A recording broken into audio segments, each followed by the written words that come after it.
내년 개장을 목표로 한 레고랜드를 바라보는 인근 주민들의 걱정과 우려가 높습니다. 지역과 상생할 수 있는 방안 마련이 과제로 떠올랐습니다.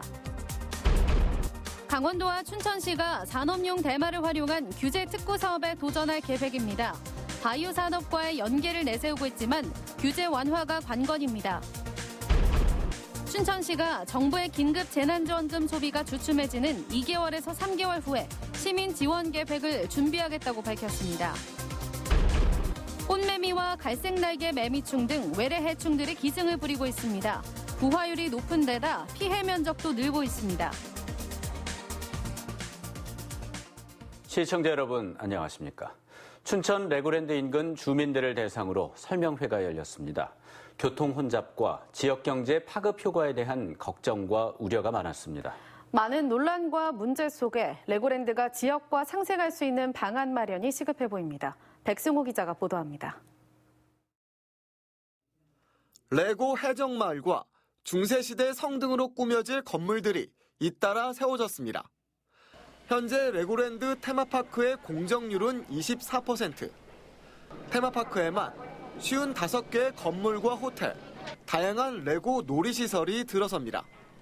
이곳 춘천 중도에 조성되고 있는 레고랜드 테마파크는 내년 7월 개장을 목표로 하고 있습니다. 하지만 그동안 많은 논란과 문제 속에 정작 인근 주민들이 소외돼 있었습니다. 뒤늦게 마련된 주민 설명회장. 주민들은 교통과 지역 경제 등 현실적인 우려를 쏟아냈습니다. 우선 레고랜드가 개장되면 춘천 근화동 진입도로의 교통 혼잡이 불보듯 뻔하다고 토로했습니다. 개발돼서 운영이 되면은 교통량 지금 몇 수만 명이 왔다 갔다 하면 수만 대가 차량이 소통되다 보면 이 주민들의 불편이 극이 달할 거라고 생각합니다. 또 레고랜드 안에 밀집된 편의시설로 관광객들이 몰리면 오히려 레고랜드 밖 지역 상권은 붕괴된다며 상생 방안 마련을 요구했습니다. 글로 모든 상권을 다 뺏기고 붕괴시키자고 이걸 준 건 아니지 않습니까? 그렇지 않습니까?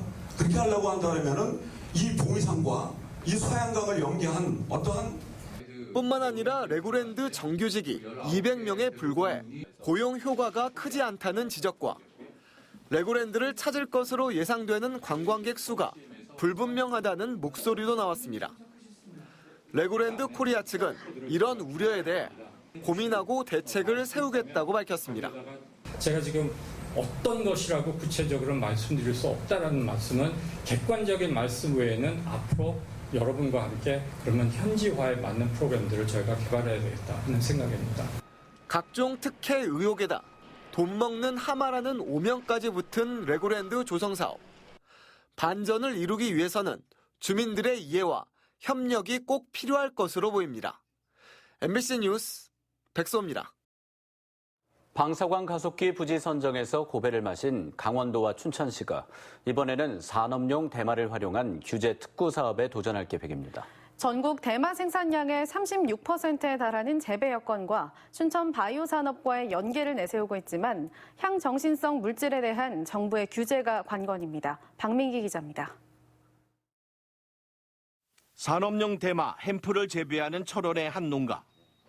축구 경기장 크기의 4분의 3 정도 되는 비닐하우스에 자라는 햄프는 마리화나와는 달리 중추신경계를 자극하는 향정신성 물질인 THC 성분이 0.3% 미만입니다.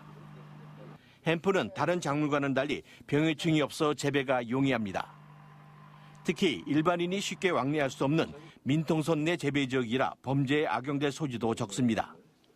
손이 많이 안 갑니다. 혼자서도 많게는 만평까지도 관리할 수 있다고 제가 생각하고 있기 때문에 그래서 농가 수익이나 일손 부족에 대해서는 이것만큼 좋은 작물이 없다고 생각하고 있습니다. 하지만 우리나라 마약류 단속법에는 마리화나와 햄프의 구분 없이 재배와 소지 모두 금지 품목입니다. 인체에 유익한 CBD 성분은 잎이나 줄기에 많지만 현행법상 사용이 금지돼 있습니다. 미국과 중국 등 해외에서는 햄프에서 추출한 건강보조식품과 치료약품, 화장용품 개발이 한창입니다. 전 세계적으로 지금 요거에 대한 제품을 만들어서 서로 특허를 내는 지금 국가 사업으로 지금 진행하는 나라들이 많고요. 저희는 지금 많이 늦어 있는 감이 있고요. 강원도 춘천시와 경상북도 안동시는 중소벤처기업부가 시행하는 규제 특구를 통해 햄프를 활용한 미래 먹거리를 준비하고 있습니다. 안동시가 이번 달 규제 특구를 신청할 예정인 가운데 춘천시도 바이오 산업과 연계한 햄프 규제 특구에 도전합니다. 대마 산업 이게 저걸 추천해야 될 일이겠구나 하는 그런 판단을 갖고 어제 서둘러서 기자회견을 했습니다. 빠르면 다음 달 24일 예정된 중소벤처기업부의 특구위원회에서 대마 특구 신청이 논의될 가능성이 있지만 식약처 등 관련 부처 협의가 관건입니다. 말이 화랑와는 다르지만 햄프를 규제해서 풀 경우 마약류에 대한 엄격한 잣대가 무너질 수 있다는 우려 때문에 대마 특구를 향한 춘천시의 행보가 순탄치만은 않아 보입니다. MBC 뉴스 박민기입니다. 야생 진드기에 물려 감염되는 중증 열성 혈소판 감소증후군 환자가 원주에서만 벌써 2명이 발생했습니다. 다른 지역에서도 사망 사례가 나오고 있어 야외 활동에 각별한 주의가 요구되고 있습니다. 정다혜 기자의 보도입니다. 지난 24일 원주시 호저면에 사는 60대 남성이 SFTS 확진 판정을 받았습니다. 이 남성은 지난 14일 자신의 집 근처 텃밭에 다녀왔는데 등과 다리 부위가 진드기에 물렸고 나흘 뒤인 18일부터 발열과 기력 쇠약 증상을 보여 병원에서 치료를 받았습니다. 지난달 23일 올해 전국에서 첫 확진 환자가 원주 지역에서 나온 이후 도내에서 두 번째입니다. 날씨가 따뜻해지면서 첫 감염자는 지난해보다 2주 빨리 발생했습니다. 전국에서는 올 들어 벌써 13명의 환자가 나왔고 최근 경북과 충남 지역에서는 2명의 사망자까지 발생했습니다. 최근 코로나19 감염을 피하기 위해 야외 활동이 늘고 있는 가운데 진드기 출몰 시기까지 겹쳐 야외 활동 시 피부 노출을 최소화하는 등 각별한 주의가 필요합니다. 보통 잠복기가 일주일에서 2주 정도 되니까 진드기에 물린 병적이 있고 열이 나면은 병원을 반드시 찾아주시면 좋을 것 같습니다. 도내 SFTS 감염자는 지난 2013년 처음 3명이 신고된 이후 지난해에는 30명으로 늘었고 7명이 숨졌습니다. 치사율이 20%에 달해 살인 진드기로 불리지만 치료제나 예방 백신도 없어 농업인이나 산림 종사자 등 고위험군은 진드기에 물리지 않도록 예방 수칙을 철저히 준수해야 합니다. MBC 뉴스 정다혜입니다. 지난 겨울 포근한 날씨로 꽃매미와 갈색날개 매미충 등 외래 해충들이 기승을 부리고 있습니다. 부화율이 높은 데다 피해 면적도 늘고 있어 관계기관들이 방제에 안간힘을 쓰고 있습니다. 이윤 기자가 보도합니다. 강릉시 연곡면의 한 풀밭. 풀을 헤집고 들어가자 시커먼 빛을 띤 작은 벌레가 보입니다. 여기저기 식물 줄기마다 이 벌레들로 가득합니다. 외래 돌발 해충의 하나인 꽃매미 유충으로 오는 7, 8월쯤 성충인 꽃매미로 자라게 됩니다. 앞서 지난 3월 알집을 제거했지만 번식력이 좋아 생존한 꽃매미 유충들이 많습니다. 외래 돌발 해충은 꽃매미를 비롯해 갈색 날개 매미충과 미국 선녀벌레 등이 대표적인데 이상 기후와 농업 환경 변화로 개체수가 증가해 농작물에 피해를 주고 있습니다. 문제는 지난 겨울 기온이 평년보다 높았던 탓에 돌발 해충 부화율이 높아지고 있다는 것. 올해 도내 꽃매미의 평균 부화율은 70.9%로 지난해보다 12.2%포인트 증가했고 갈색 날개 매미충의 부화율도 전년보다 14.5%포인트 늘었습니다. 도내 돌발 해충 발생 면적도 지난 2015년 9개 시군 28헥타르에서 2018년에는 16개 시군 750헥타르로 늘어나는 등 급격하게 증가하고 있습니다. 지난 겨울 포근한 날씨가 이어지면서 올해 돌발 해충이 늘어날 것으로 예상되고 있습니다. 이에 따라 산림당국과 지자체가 합동 방제에 나서며 돌발 해충 박멸에 안간힘을 쓰고 있습니다. 관계기관들은 피해 확산을 막기 위해 방제 활동을 하고 추가적인 방제 활동도 계획하고 있습니다. 5월 달에 와가지고 약충 시기래가지고 그래서 한번 또 방제를 하고 이게 약충 때 한 2-3번 더 방제를 하고요. 그 다음에 7, 8월 달 가가지고 성충기 때 그때 방제를 한번 더 할 계획입니다. 이들 해충은 산림에서 서식하다가 날이 따뜻해지면 농경지로 이동해 사과와 포도, 복숭아 등 과수에 피해를 줄 수 있어 농가에 각별한 주의가 필요합니다. MBC 뉴스 이용입니다.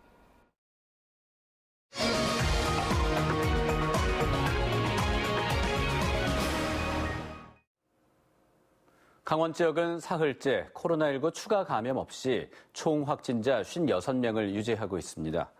강원도가 이태원 클럽과 관련해 814명을 검사한 결과 지난 13일 원주 1명을 제외한 813명 모두 음성으로 나타났습니다. 또 입원 격리 치료는 5명이고 자가 격리는 648명으로 어제보다 14명 줄었습니다. 한편 강원도는 지난 8일부터 심야 시간 유흥시설에 대해 집중 점검한 결과 영업자 마스크 미착용과 이용자 1m 거리 두기 불이행 등으로 현재까지 70건에 대해 행정지도했다고 밝혔습니다. 춘천시가 정부의 긴급 재난지원금 소비가 주춤해지는 2, 3개월 후에 지역경제 활력 유지를 위한 시민 지원 계획을 준비하겠다고 밝혔습니다. 춘천시는 입장문을 통해 모든 시민을 대상으로 한 지원금이 춘천만 없다는 비판을 알고 있다면서 우선 긴급하게 춘천의 경제 기반인 소상공인을 지원하게 됐다고 설명했습니다. 또 시 자체적으로 시민들에게 재난지원금을 지급하려면 200억 원에서 300억 원이 필요하다며 경기 회복세가 주춤해지는 시점에 시민들에게 고루 지원금을 지급하는 방안을 준비하겠다고 밝혔습니다. 춘천시가 정부 긴급 재난지원금에 대해 읍면동 대기 인원이 줄었다며 오부제를 오늘부터 해제한다고 밝혔습니다. 춘천시에 따르면 현재까지 춘천시 가구의 정부 긴급 재난지원금 지급률은 94.8%에 달하고 있어 읍면동별 주민센터별로 대기 인원이 큰 폭으로 줄어든 상황입니다. 강원도 전체적으로도 이미 10가구 가운데 9가구가 재난지원금을 신청해 지급받았습니다. 지난주 고3에 이어 유치원을 비롯해 초중 고등학교 등 모든 학교의 등교 수업이 내일부터 시작됩니다. 내일 등교 수업을 시작하는 학교는 지난 20일부터 등교를 한 소규모 초등학교와 중학교를 비롯해 고3이 등교를 시작한 고교를 제외하고 유치원 360곳, 초등학교 212곳, 중학교 104곳 등 모두 829곳입니다. 강원도교육청은 학부모들의 감염 걱정을 덜기 위해 학교 안 거리 두기를 실천하는 등 감염병 예방 수칙을 준수하도록 일선학교에 주문했다고 밝혔습니다. 민병희 교육감은 등교 수업을 하는 학교의 교육활동과 긴급 돌봄을 지원하는 보조 인력을 추가 배치하겠다고 밝혔습니다. 이에 따라 방과 후 강사나 퇴직 교원, 학부모까지 필요 인력을 학교가 위촉하도록 했습니다. 또 학생과 교직원 1인당 3매씩 여름용 면 마스크를 추가 지원하기로 했습니다. 아울러 특수학교 통학버스에 한 좌석 띄어앉기를 위해 통학버스 넉 대를 임차하고 자가용과 택시를 이용한 특수학교 학생에게는 개별 통학비 1인당 최대 50만 원을 지원합니다. 유치원생과 초등학생이 내일부터 등교 개학을 하면서 스쿨존 과속 차량에 대한 집중 단속이 펼쳐집니다. 강원지방경찰청은 오는 6월 14일까지 어린이 보호구역 69곳을 선정해 등하교 시간 이동식 과속 단속을 실시한다고 밝혔습니다. 스쿨존 제한 속도인 시속 30km를 초과하면 속도에 따라 승합차는 최대 16만 원, 승용차는 15만 원의 범칙금이 부과됩니다. 이 밖에 스쿨존 불법 주정차에 대해서도 단속을 벌일 예정입니다.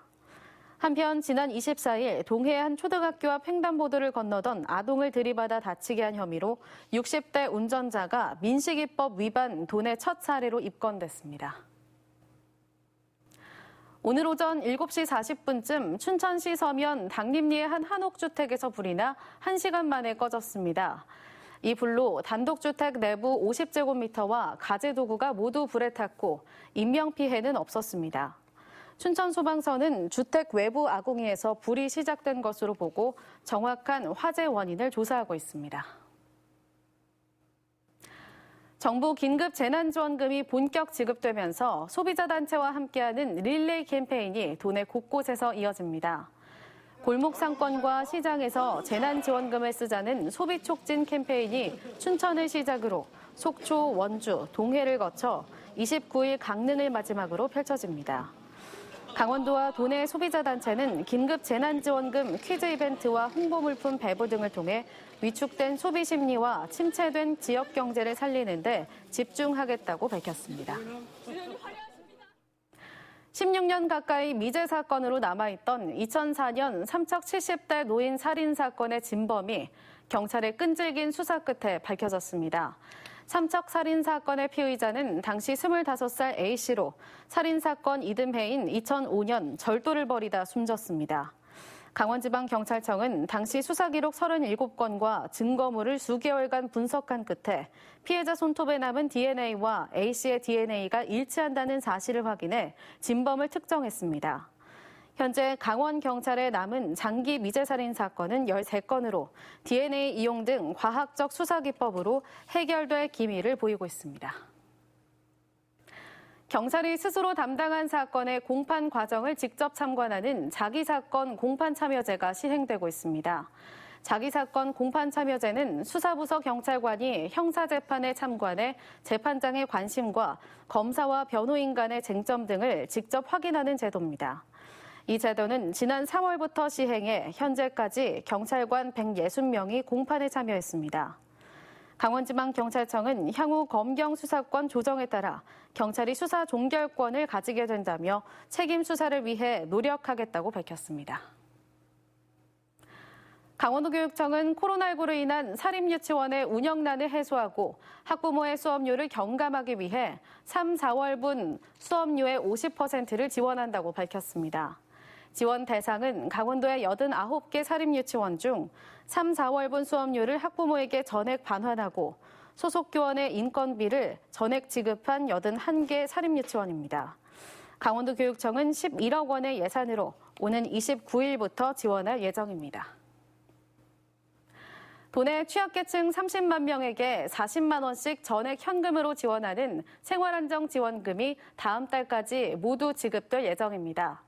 강원도는 기초연금 수급자와 한부모 가족, 장애인연금 차상위 초과자 등 생계안정 대상자 17만 3천여 명 중에서 80%에게 생활안정지원금이 지급됐다고 밝혔습니다.